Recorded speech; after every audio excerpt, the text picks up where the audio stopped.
Orden Mundial de Henry Kissinger. Capítulo 1. Continuación. La Guerra de los 30 años. ¿Qué es legitimidad? Un siglo de guerras intermitentes acompañó el surgimiento y la propagación de la crítica protestante a la supremacía de la Iglesia. El Imperio Habsburgo y el Papado trataron de acabar con el desafío a su autoridad y los protestantes resistieron en defensa de su nueva fe. El periodo que la posteridad denominaría como Guerra de los 30 años, de 1618 a 1648, llevó este conflicto a su apogeo. Ante la inminente sucesión imperial y el hecho de que el rey católico de Bohemia, Fernando de Habsburgo, fuera el candidato más plausible, la nobleza bohemia protestante intentó un cambio de régimen ofreciendo su corona y su decisivo voto electoral a un príncipe protestante alemán, a resultas de lo cual el Sacro Imperio Romano habría dejado de ser una institución católica. Las fuerzas imperiales aplastaron la rebelión en Bohemia y luego embistieron contra el protestantismo en general, desatando una guerra que asoló Europa central. Los príncipes protestantes casi siempre residían en el norte de Alemania, que incluía la por entonces insignificante Prusia. El corazón del territorio católico estaba al sur de Alemania y Austria. En teoría, los soberanos católicos, como el Sacro Emperador, estaban obligados a acompañarlo en su lucha contra las nuevas herejías, pero forzados a elegir entre la unidad espiritual y la ventaja estratégica, no fueron pocos los países que eligieron esta última. El ejemplo más notable fue Francia. En un periodo de sedición generalizada, cualquier país que mantenga su autoridad interna estará en posición de explotar el caos de los estados vecinos en favor de objetivos internacionales más amplios. Un plantel de sofisticados y despiadados ministros franceses vio la oportunidad y actuó con decisión. El Reino de Francia inició así el proceso de darse una nueva forma de gobierno. En los sistemas feudales, la autoridad era personal. El gobierno reflejaba la voluntad del gobernante, pero también estaba circunscripto a la tradición, lo cual limitaba los recursos disponibles para las acciones nacionales o internacionales del país. El primer ministro de Francia entre 1624 y 1642, Armand Jean du Plessis, cardenal de Richelieu, fue el primer estadista que superó estas limitaciones.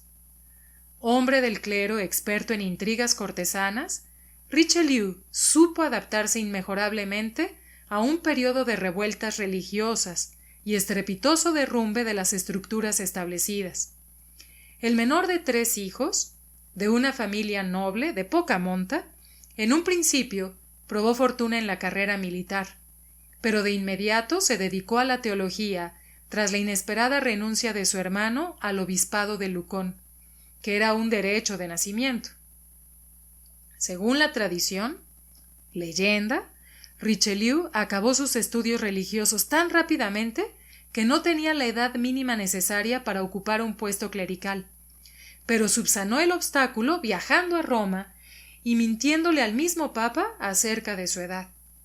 Una vez obtenidas sus credenciales, se entregó a las políticas facciosas de la corte francesa, convirtiéndose primero en estrecho aliado de la reina madre, María de Médicis, y luego en leal consejero del mayor rival político de la reina, su hijo menor, el rey Luis XIII. Ambos sentían una fuerte desconfianza hacia Richelieu, pero debilitados como estaban por los conflictos internos con los hugonotes franceses, no podían permitirse el lujo de prescindir de su genio administrativo y político.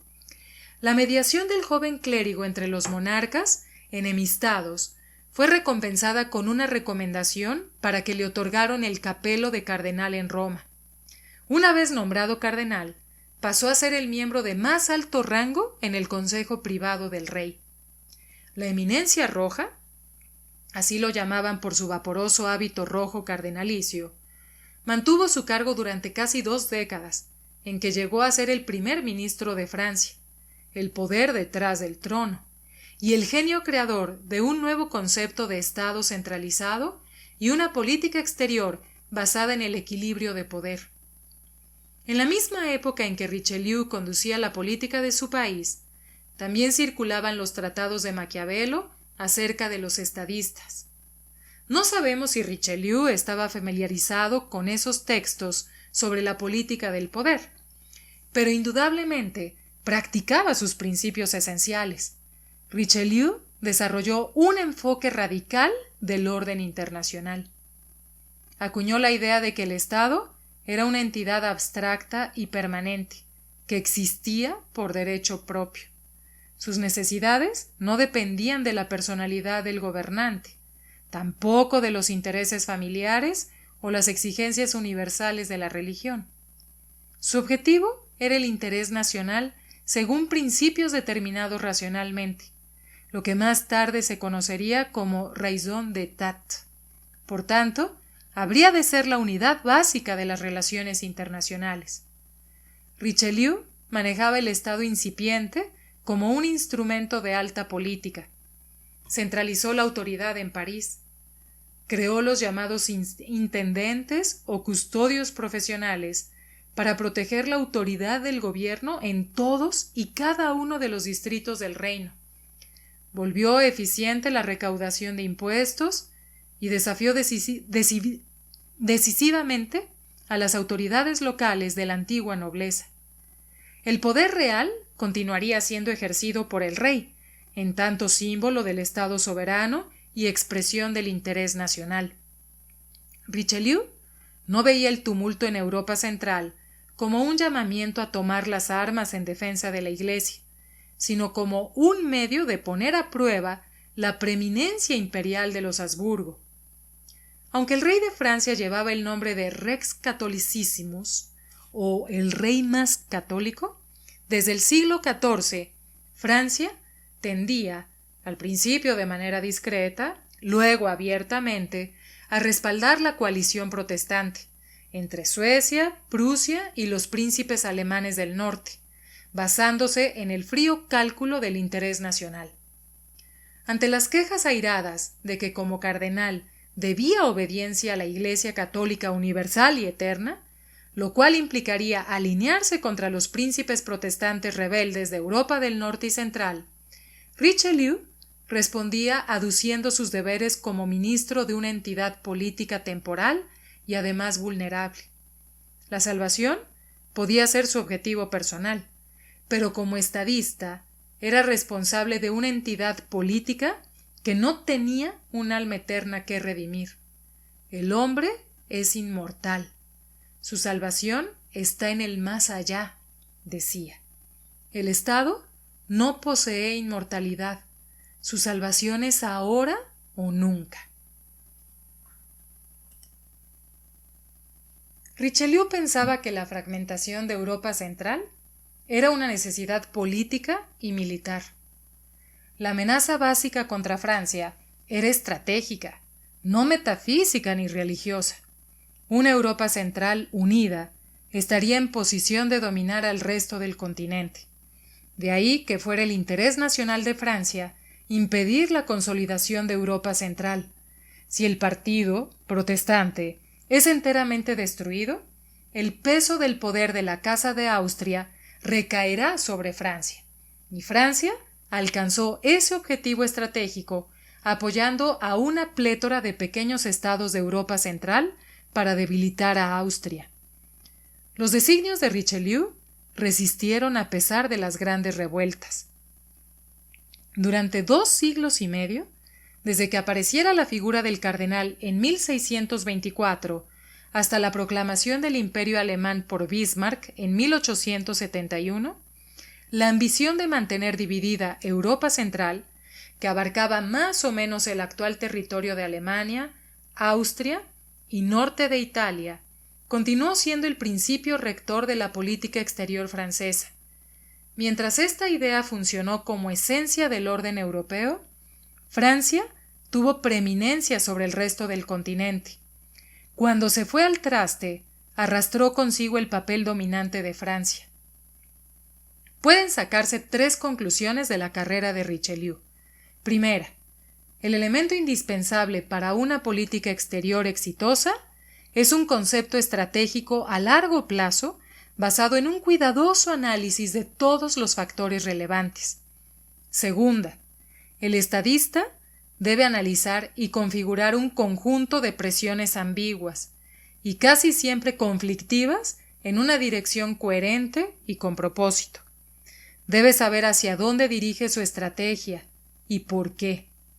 Y tercera, debe actuar en el límite máximo de lo posible, tendiendo un puente que salve la brecha entre las experiencias y las aspiraciones de su sociedad. Dado que la repetición de lo conocido conduce al estancamiento, se requiere una buena dosis de audacia. La Paz de Westfalia. La Paz de Westfalia ha adquirido una resonancia especial en nuestra época como iniciadora de un nuevo concepto de orden internacional que se ha extendido por el mundo entero. Pero los representantes que se reunieron para negociarla en aquellos tiempos estaban más preocupados por cuestiones de protocolo y estatus. Cuando los representantes del Sacro Imperio Romano y sus adversarios principales, Francia y Suecia, acordaron convocar una conferencia de paz, el conflicto ya duraba 23 años. Hubo otros 2 años de batallas, hasta que las delegaciones finalmente se encontraron. En el ínterin, cada parte maniobró para fortalecer sus alianzas y sus electores internos. A diferencia de otros acuerdos emblemáticos, como el Congreso de Viena de 1814-1815 y el Tratado de Versalles de 1919, la Paz de Westfalia no surgió de una conferencia única ni de un ámbito generalmente asociado con una reunión de estadistas que ponderan las cuestiones más trascendentales del orden mundial. En tanto reflejo de la variedad de contendientes en una guerra que abarcaba desde España hasta Suecia, la paz surgió de una serie de acuerdos separados llevados a cabo en 2 ciudades diferentes de Westfalia. Las potencias católicas, conformadas por 178 participantes de los distintos estados que constituían el Sacro Imperio Romano, se reunieron en la ciudad católica de Münster. Las potencias protestantes se reunieron en la ciudad mitad católica y mitad luterana de Osnabrück, y a pocos kilómetros de distancia. Los 235 enviados oficiales y sus ayudantes se alojaron en las habitaciones que pudieron encontrar en las 2 pequeñas ciudades, ninguna de las cuales se consideraba hasta entonces adecuada para celebrar un evento importante, y mucho menos un congreso de todas las potencias europeas. El enviado suizo se hospedó sobre la tienda de un cardador de lana, en un cuarto que apestaba a salchichas y aceite de pescado, mientras que la delegación bávara solo pudo conseguir 18 camas para sus 29 integrantes.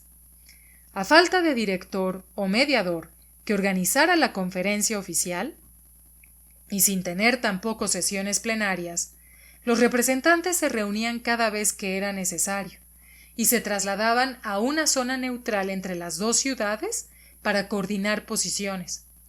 Muchas veces se reunían informalmente en pueblos o ciudades situados a mitad de camino. Las potencias más grandes alojaron a sus representantes en ambas ciudades. En el transcurso de las conversaciones, continuaron los combates en distintos lugares de Europa, y cabe señalar que los cambios en la dinámica militar afectaron el curso de las negociaciones. La mayoría de los representantes tenían instrucciones eminentemente prácticas basadas en intereses estratégicos. Si bien empleaban frases altruistas casi idénticas respecto a lograr la paz para el mundo cristiano, ya se habían derramado demasiada sangre como para concebir que una meta tan elevada se alcanzaría a través de la unidad política o doctrinal. Estaba claro que la paz solo podría establecerse, si es que se establecía, equilibrando las rivalidades. La paz de Westfalia, surgida de estas complejas discusiones, probablemente sea el documento diplomático más citado de la historia europea, aunque de hecho no existe ningún tratado único que contenga sus términos, y los delegados tampoco se encontraron en una sesión plenaria única para promulgarla. En realidad, la paz de Westfalia es la suma de 3 acuerdos separados complementarios, firmados en diferentes momentos en distintas ciudades. En la paz de Münster, de enero de 1648, España reconoció la independencia de la República Holandesa, poniendo fin a una revuelta de 8 décadas que se había encabalgado a la Guerra de los 30 años. En octubre de 1648, grupos separados firmaron el Tratado de Münster y el Tratado de Osnabrück, en términos similares e incorporando como referencia algunas disposiciones claves. Los 2 tratados multilaterales principales proclamaron su intención de mantener una verdadera y sincera paz y amistad cristiana, universal y perpetua, para gloria de Dios y seguridad de la cristiandad. Las condiciones operativas no se diferenciaban sustancialmente de otros documentos de la época, pero los mecanismos que permitían alcanzarlas no tenían precedentes. La guerra había dado al traste con toda pretensión de universalidad o solidaridad confesional. Iniciada como una lucha de católicos contra protestantes, particularmente después de la avanzada de Francia sobre el Sacro Imperio Romano, se había transformado en un todos contra todos, caracterizado por los cambios constantes y las alianzas conflictivas. Al igual que las actuales conflagraciones en Oriente Próximo, en el campo de batalla se invocaban alineamientos sectarios para fomentar la solidaridad y la motivación, pero eran descartados casi de inmediato porque chocaban con los intereses políticos o las ambiciones de personalidades sobredimensionadas. Cada parte había sido abandonada por sus aliados naturales en algún momento de la guerra. Por tanto, nadie firmó esos documentos sin saber que no estaban haciendo más que defender sus propios intereses y su prestigio. Paradójicamente, este agotamiento y cinismo generalizados permitieron que los participantes transformaran los medios prácticos de poner fin a una guerra particular en conceptos generales de orden mundial. Las antiguas formas de deferencia jerárquica fueron descartadas sin rodeos por las docenas de partidos endurecidos por el combate que se habían reunido para defender sus beneficios duramente obtenidos. Se instauró la igualdad intrínseca de los estados soberanos, independientemente de su poder o su sistema nacional. Las potencias recién llegadas, como Suecia y la República de Holanda, recibieron un tratamiento protocolar idéntico al de grandes potencias establecidas, como Francia y Austria. A todos los reyes se les daba el título de Su Majestad, y todos los embajadores recibían el tratamiento de Su Excelencia. Este concepto novedoso llegó al extremo de que las delegaciones, en su demanda de igualdad absoluta, crearon un protocolo para ingresar en las sedes de negociación por puertas individuales, lo que requirió la construcción de numerosas vías de entrada, caminando hasta sus asientos a la misma velocidad para que nadie sufriera la ignominia de tener que esperar a que el otro llegara cuando se le antojara. La paz de Westfalia supuso un giro de 180 grados en la historia de las naciones, porque las nociones que estableció eran poco complejas pero abarcadoras. El Estado, no el imperio, la dinastía o la confesión religiosa, pasó a ser la piedra angular del orden europeo. Se estableció el concepto de Estado soberano. Se afirmó el derecho de cada país signatario a elegir su propia organización interna y orientación religiosa libre de intervención, mientras algunas cláusulas innovadoras aseguraron que las sectas minoritarias pudieran practicar su fe en paz y quedar eximidas de la perspectiva de la conversión forzosa. Más allá de las demandas inmediatas del momento, empezaron a conformarse los principios de un sistema de relaciones internacionales, motivado por el deseo común de evitar las guerras totales en el continente europeo. Los intercambios diplomáticos, incluido el nombramiento de representantes residentes en las capitales de los otros estados, práctica que hasta entonces solo cumplían en líneas generales los venecianos, tendían a regular las relaciones y promover las artes de la paz. Las partes visualizaban las futuras conferencias y reuniones sobre el modelo de Westfalia como foros para resolver las disputas antes de que engendraran un conflicto. El derecho internacional, desarrollado por eruditos consejeros viajeros como Hugo de Grotius, durante la guerra, era un cuerpo ampliamente de doctrina consensuada que aspiraba al cultivo de la armonía y cuyo núcleo eran los propios tratados westfalianos. La genialidad de este sistema y la razón de que se extendiera por todo el mundo era que sus disposiciones eran procedimentales, no sustanciales. Si un Estado aceptaba estos requerimientos básicos, podía ser reconocido como un órgano internacional capaz de mantener su propia cultura, política, religión y políticas internas, y protegido de cualquier intervención externa por el sistema internacional. La idea de unidad imperial o religiosa, una premisa imperante en el orden europeo y en la mayoría de los órdenes históricos de otras regiones, implicaba que, en teoría, solo un centro de poder podía ser enteramente legítimo. El concepto westfaliano adoptó la multiplicidad como punto de partida y trazó una variedad de sociedades múltiples, cada una aceptada como una realidad en sí misma, en la búsqueda de un orden común. A mediados del siglo XX, este sistema internacional ya funcionaba en todos los continentes. Continúa siendo el andamiaje del orden internacional como lo conocemos hoy. La Paz de Westfalia no exigió un acuerdo específico de alianzas ni una estructura política europea permanente.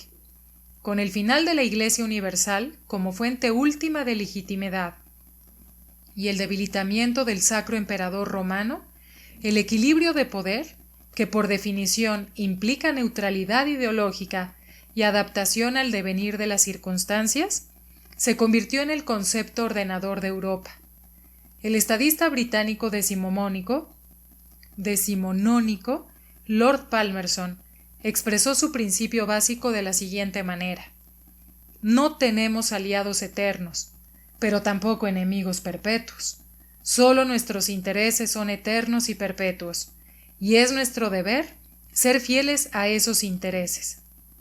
Cuando le pidieron que definiera dichos intereses de un modo más específico, en forma de política exterior oficial, el renombrado adalid del poder británico comentó: cuando la gente me pregunta por lo que denominaríamos una política, la única respuesta es que pretendemos hacerlo mejor, en cada ocasión que se presente, tomando como principio, guía, los intereses de nuestro país. Por supuesto que este concepto engañosamente simple funcionó para Gran Bretaña, en parte porque su clase gobernante estaba entrenada en un sentido común, casi intuitivo, de cuáles eran los intereses perdurables del país. Actualmente, estos conceptos westfalianos son denostados como un sistema de manipulación cínica del poder, indiferente a las prerrogativas morales, pero la estructura que se estableció con la Paz de Westfalia representó el primer intento de institucionalizar un orden internacional sobre la base de reglas y límites consensuados, basado en la multiplicidad de poderes antes que en la dominación de un solo país. Los conceptos de raison d'etat e interés nacional aparecieron por primera vez en escena, pero no suponían una exaltación del poder, sino un intento de racionalizar y limitar su uso. Los ejércitos habían marchado sobre Europa durante generaciones bajo el estandarte de proclamas morales universales y contradictorias, profetas y conquistadores habían desatado una guerra total, impulsados por una mezcla de ambiciones personales, dinásticas, imperiales y religiosas. La teóricamente lógica y predecible fusión de los intereses del Estado pretendía superar el desorden creciente en cada rincón del continente. Las contiendas limitadas por cuestiones computables reemplazarían a la era de universalismos rivales con sus expulsiones y conversiones forzosas, y la guerra generalizada que agostaba a las poblaciones civiles. A pesar de todas sus ambigüedades, se pensaba que el equilibrio de poder era mejor que las exacciones de las guerras religiosas.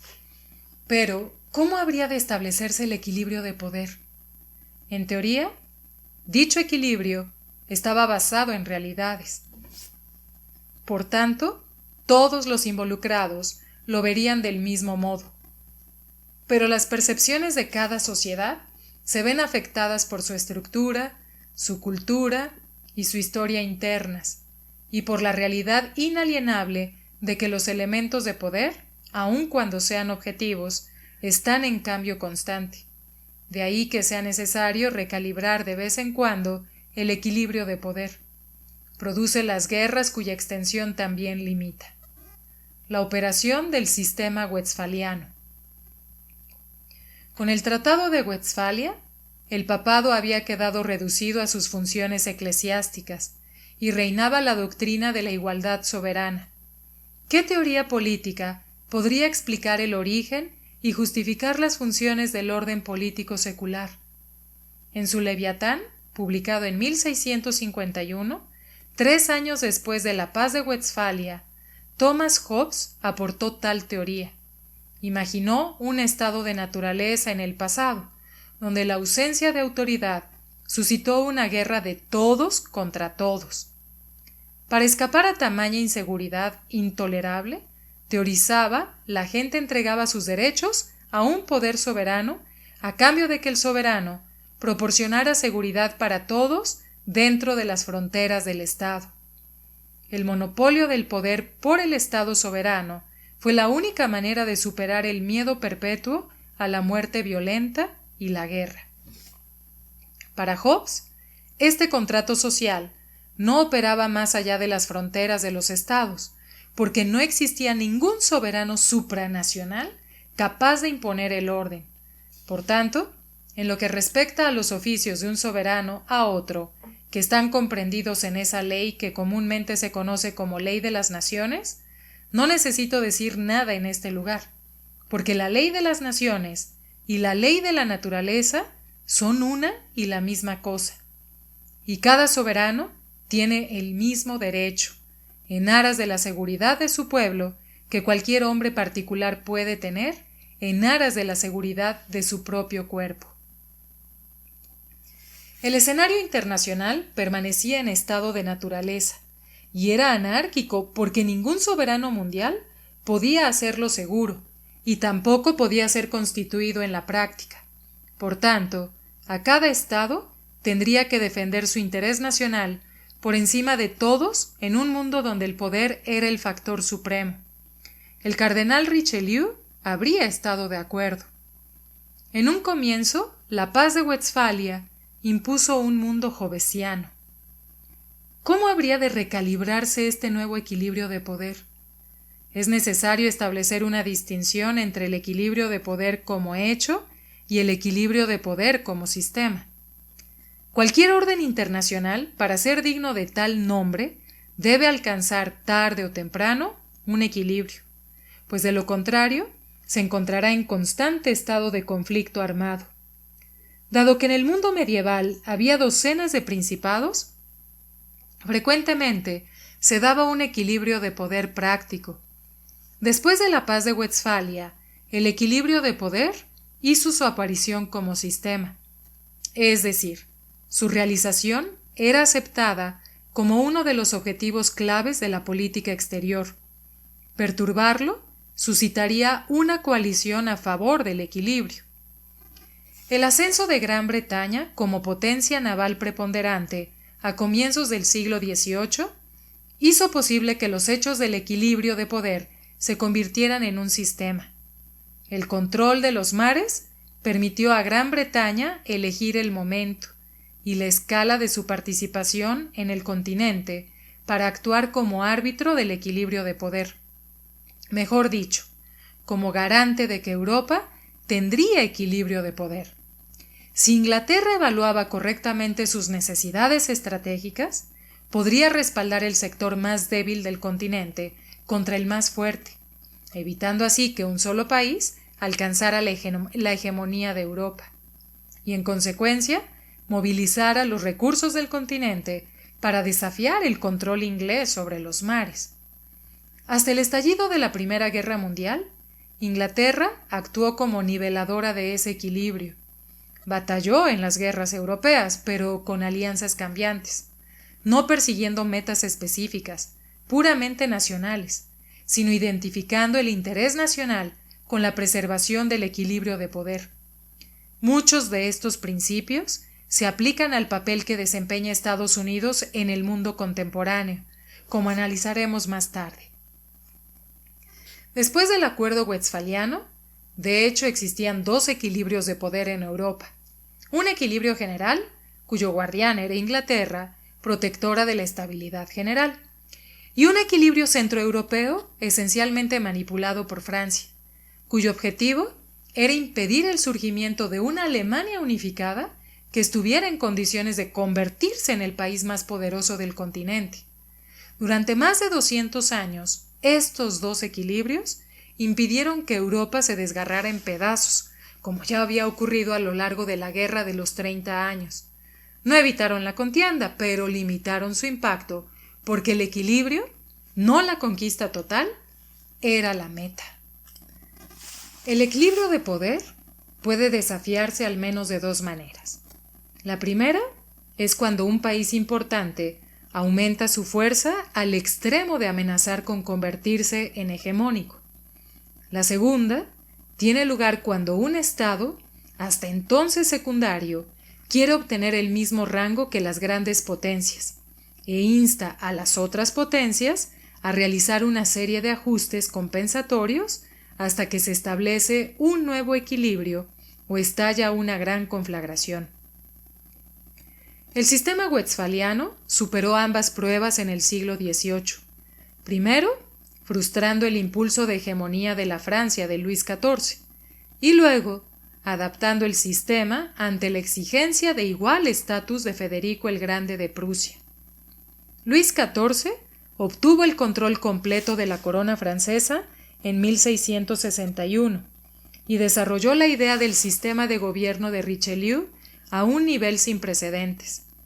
En el pasado, el rey de Francia gobernaba a través de señores feudales, que a su vez sustentaban su autoridad basándose en la herencia. Luis gobernaba a través de una burocracia monárquica que dependía enteramente de él. Degradaba a los cortesanos de sangre nobiliaria y ennoblecía a los burócratas. Lo que contaba era el servicio prestado al rey, no el rango de nacimiento. El brillante ministro de Economía Jean-Baptiste Colbert, hijo de un vendedor de telas de provincias, tuvo a su cargo la unificación de la administración de los impuestos y el financiamiento de las constantes guerras. Las memorias de Saint-Simon, duque de nacimiento y hombre de letras, son un amargo testimonio de la transformación social. Él, Luis, era perfectamente consciente de que, aun cuando aplastara a un noble con el peso de su disgusto, no podía destruirlo, ni a él ni a su linaje, mientras que un secretario de Estado o cualquier otro ministro podía ser reducido, junto con toda su familia, a las mismas profundidades de la nada de las que había sido extraído. Ni la riqueza, ni las posesiones le servirían en absoluto. Por esa razón, le gustaba otorgar autoridad a sus ministros sobre los más encumbrados de la tierra, incluso sobre los príncipes de sangre azul. En 1680, Luis XIV simbolizó la naturaleza de esta regla ultraabarcadora adoptando el título El Grande. En 1682, los territorios pertenecientes a Francia en América del Norte fueron bautizados como Luisiana. Ese mismo año, la corte del monarca se trasladó a Versalles, donde el rey dirigió hasta el último detalle un teatro de la monarquía, consagrado sobre todo a la puesta en escena de su propia majestad. Con un reino unificado que se ahorraba los estragos de la guerra interna, una burocracia calificada y un ejército superior al de cualquier estado vecino, durante un tiempo Francia estuvo en posición de buscar la dominación de Europa. El reinado de Luis XIV se dirimió en una serie de guerras casi continuas.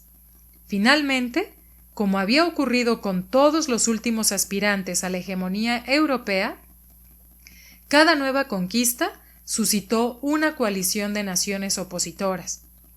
Al principio, los generales franceses ganaban batallas en todas partes. Luego, fueron derrotados o puestos a prueba en cada sitio, muy notablemente en la primera década del siglo XVIII por John Churchill, más tarde duque de Marlborough y antepasado del gran primer ministro británico del siglo XX, Winston Churchill. Las legiones del rey francés no pudieron superar la resistencia básica del sistema westfaliano. Décadas después de la muerte de Richelieu, la demostrada efectividad del Estado consolidado y centralizado, con una política exterior secular y una administración centralizada, inspiró a imitadores, que se unieron para contrarrestar el poder francés. Inglaterra, Holanda y Austria crearon la Gran Alianza, a la que posteriormente se incorporarían España, Prusia, Dinamarca y varios principados alemanes. La oposición a Luis XIV no era de naturaleza ideológica ni religiosa. El francés continuó siendo el idioma de la diplomacia, y la alta cultura en la mayor parte de Europa y la brecha católica protestante también atravesó el territorio aliado. Más bien, era inherente al sistema westfaliano e indispensable para preservar el pluralismo del poder del orden europeo. Su carácter queda definido por el nombre que le dieron los observadores contemporáneos, la gran moderación. Luis buscó la hegemonía en nombre de la gloria de Francia, pero fue derrotado por una Europa que buscaba orden en la diversidad. La primera mitad del siglo XVIII estuvo marcada por el intento de contener a Francia, la segunda por el esfuerzo de Prusia por ocupar un lugar entre las potencias mayores. Si Luis XIV había hecho la guerra para convertir el poder en hegemonía, Federico II de Prusia fue a la guerra para transmutar la debilidad latente en estatus de gran potencia. Situada en la dura llanura del norte alemán, extendiéndose desde el Vístula a través de Alemania, Prusia cultivaba la disciplina y el servicio público para compensar las poblaciones más numerosas y los mayores recursos de los países mejor dotados. Escindida en dos partes no contiguas, apenas sobresalía en las esferas de influencia austriaca, sueca, rusa y polaca. Su población era relativamente escasa. Su fortaleza se basaba en una férrea disciplina que le permitía organizar sus limitados recursos. Sus mayores activos eran la conciencia cívica, una burocracia eficiente y un ejército bien entrenado. Cuando Federico II subió al trono en 1740, parecía un candidato improbable a la grandeza que la historia le ha prodigado. Como la severa disciplina de su rango de príncipe heredero le resultaba opresiva, intentó huir a Inglaterra en compañía de su amigo Hans Hermann von Katt, pero fueron capturados. El rey ordenó decapitar a von Katt delante de Federico, a quien sometió a una corte marcial que él mismo presidía. Tras un arduo interrogatorio, que consistió en 178 preguntas que respondió hábilmente, a Federico se lo restituyó. La única posibilidad de sobrevivir a esta experiencia abrumadora era adoptar el austero sentido del deber de su padre y desarrollar una actitud misántropa generalizada hacia la humanidad. Federico consideraba que su autoridad personal era absoluta, pero sus políticas estaban rígidamente limitadas por los principios de raison d'etat que Richelieu había postulado un siglo atrás. Los gobernantes son esclavos de sus recursos. Era su credo. El interés del Estado es su ley, y esa ley no puede ser infringida. Valiente y cosmopolita, hablaba y escribía en francés, y escribía poesía francesa sentimental, incluso durante las campañas militares.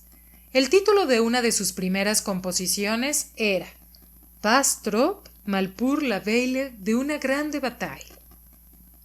Federico encarnaba la nueva era de sistema de gobierno iluminista a través de un despotismo benévolo legitimado por su eficacia, no por la ideología. Federico llegó a la conclusión de que el estatus de gran potencia requería la contigüidad territorial de Prusia y por consiguiente la expansión. No se necesitaba ninguna otra justificación política o ética.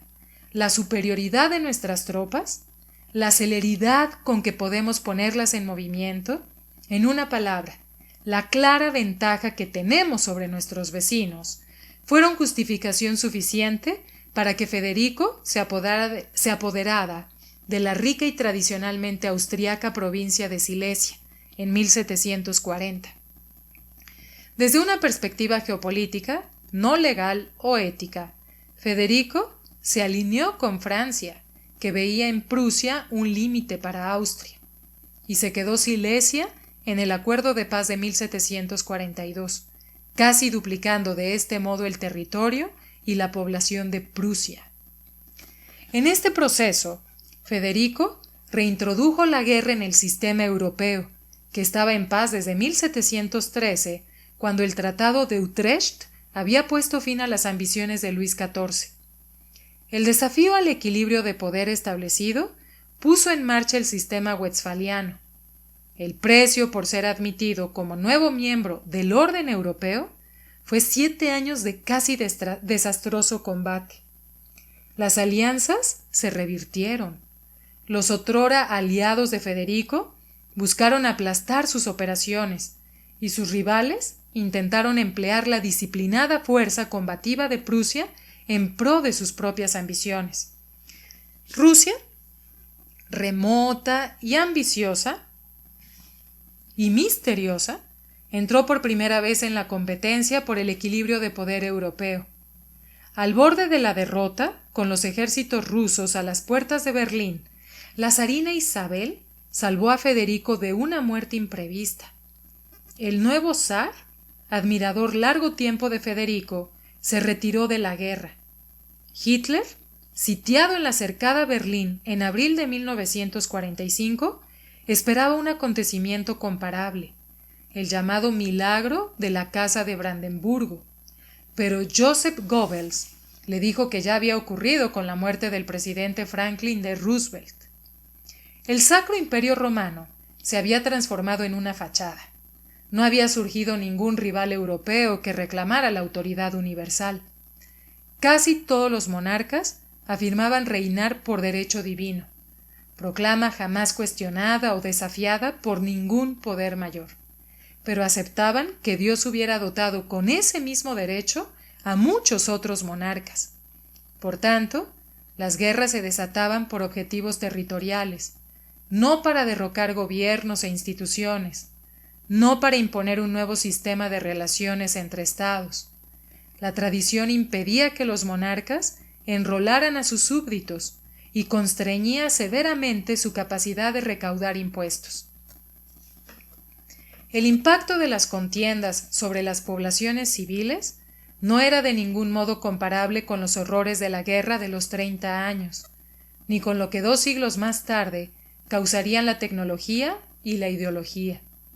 En el siglo XVIII, el equilibrio de poder operaba como un teatro en el que se desplegaban las vidas y los valores en medio del esplendor, el lustre, la galantería y raudas muestras de plena seguridad en sí mismo.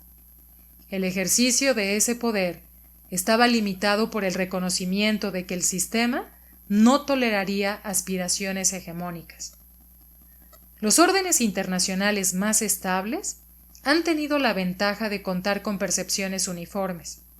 Los estadistas, que operaban sobre el orden europeo del siglo XVIII, eran aristócratas que interpretaban de una misma manera intangibles como el honor y el deber y concordaban sobre los fundamentos.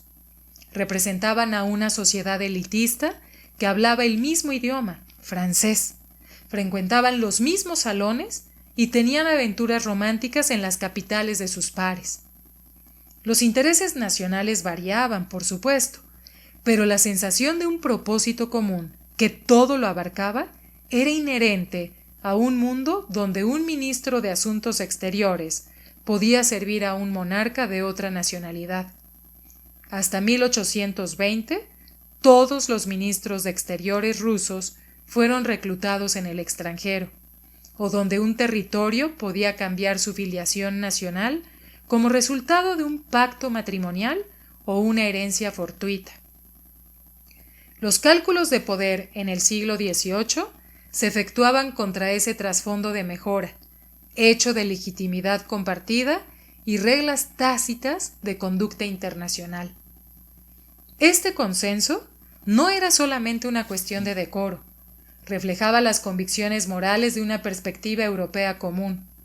Europa nunca estuvo más unida ni fue más espontánea que durante lo que dio en llamarse el siglo de las luces.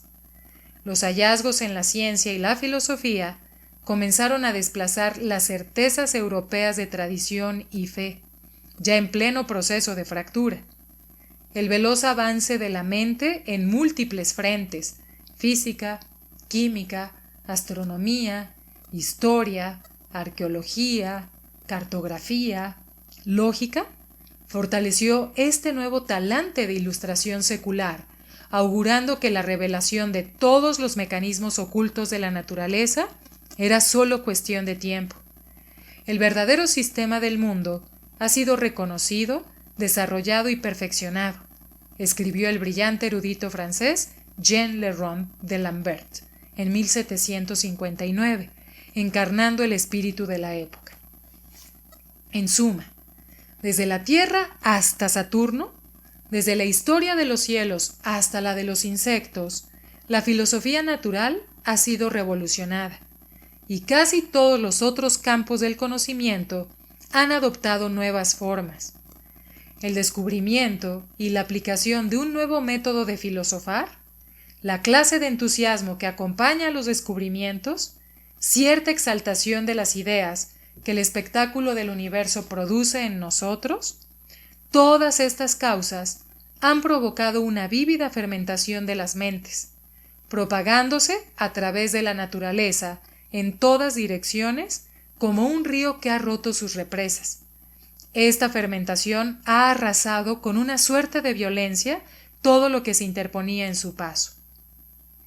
Esta fermentación estaba basada en un nuevo espíritu analítico y en la rigurosa comprobación de todas las premisas.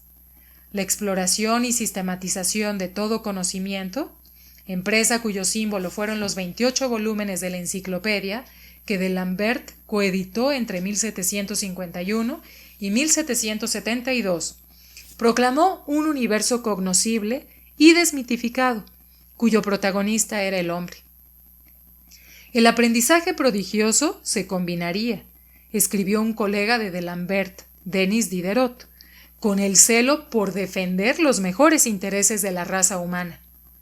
La razón confrontaría las falacias con principios sólidos que servirían como fundamento a verdades diametralmente opuestas, con lo cual podremos demoler todo el edificio de barro y dispersar el ocioso montón de polvo, y poner a los hombres en el camino correcto. Inevitablemente, esta nueva manera de pensar y analizar fue aplicada a los conceptos de forma de gobierno, legitimidad política y orden internacional. El filósofo político Charles Louis de Secondat, barón de Montesquieu, aplicó los principios del equilibrio de poder a la política nacional mediante un concepto de controles y equilibrio que posteriormente fue institucionalizado por la Constitución de Estados Unidos. Prosiguió luego con una filosofía de la historia y de los mecanismos de cambio social. Tras analizar la historia de varias sociedades, Montesquieu llegó a la conclusión de que los acontecimientos nunca ocurrían por accidente. Siempre había una causa subyacente que la razón podía descubrir y utilizar al servicio del bien común. No es la fortuna la que gobierna al mundo. Existen causas intelectuales generales, como asimismo físicas, en cada monarquía que producen su ascenso, su preservación y su caída. Todos los aparentes accidentes están sujetos a estas causas, y cada vez que una batalla accidental, es decir, una causa particular, ha destruido un estado, también existió una causa general que condujo a la caída de ese estado como resultado de una única batalla. En suma, es la marcha general de las cosas la que conlleva en ella todos los acontecimientos particulares. El filósofo alemán Immanuel Kant, probablemente el más grande de los filósofos de la Ilustración, dio un paso más allá que Montesquieu, desarrollando el concepto de un orden mundial pacífico permanente. Reflexionando sobre el mundo desde la otrora capital prusiana de Königsberg, centrándose sobre el periodo de la Guerra de los 7 Años, la Guerra Revolucionaria Norteamericana y la Revolución Francesa, Kant se atrevió a ver en la sedición general los lánguidos inicios de un nuevo orden internacional más pacífico. La humanidad, razonaba Kant, se caracteriza por una inconfundible sociabilidad asocial, la tendencia a reunirse en sociedad que sin embargo va aparejada con una continua resistencia que constantemente amenaza con destruir a esa sociedad. El problema del orden, particularmente el orden internacional, era el más difícil y el último en ser resuelto por la raza humana. Los hombres formaban estados para reprimir sus pasiones, pero al igual que los individuos, en el estado de naturaleza, cada estado procuraba preservar su libertad absoluta, incluso al precio de un estado de salvajismo sin ley. Pero las devastaciones, sediciones e incluso el completo agotamiento interno de sus poderes, surgidos de los choques entre estados con el tiempo, obligaría a los hombres a contemplar una alternativa. La humanidad tendría que elegir entre la paz del inmenso cementerio de la raza humana o una paz razonada. La solución, según Kant, era una federación voluntaria de repúblicas comprometida con la no hostilidad y con una conducta transparente en el ámbito nacional e internacional. Sus ciudadanos cultivan la paz porque, a diferencia de los monarcas despóticos, ante la posibilidad de entrar en hostilidades, deliberan sobre la conveniencia de echarse encima todas las miserias de la guerra. Con el tiempo, las ventajas de este pacto se vuelven evidentes y abren paso a su expansión gradual hacia un orden mundial pacífico. El propósito de la naturaleza era que la humanidad llegara a razonar de esta manera para alcanzar un sistema de poder unido, por consiguiente, un sistema cosmopolita de seguridad política general y la perfecta unión civil de la humanidad. La confianza, rayana en la presunción, en el poder de la razón, refleja en parte lo que los griegos llamaban hibris, una especie de orgullo espiritual que contiene en sí las semillas de su propia destrucción. Los filósofos de la Ilustración pasaron por alto una cuestión clave. ¿Los órdenes gubernamentales pueden ser inventados desde cero por pensadores inteligentes? ¿O el espectro de opciones está limitado de antemano por realidades orgánicas y culturales subyacentes, como sostiene Burke? ¿Existen un concepto y un mecanismo únicos que unen lógicamente todas las cosas, susceptibles de ser descubiertos y explicados, como argumentaban D'Alembert y Montesquieu? ¿O el mundo es demasiado complejo y la humanidad demasiado diversa como para resolver estas cuestiones exclusivamente a través de la lógica, y en cambio se requiere una especie de intuición y un componente casi esotérico en el arte de gobernar? Los filósofos de la Ilustración en Europa continental generalmente optaron por una visión racionalista, antes que orgánica, de la evolución política. Así contribuyeron, involuntariamente e incluso en contra de sus intenciones, a una sedición que desgarró a Europa durante décadas y cuyas consecuencias perduran hoy.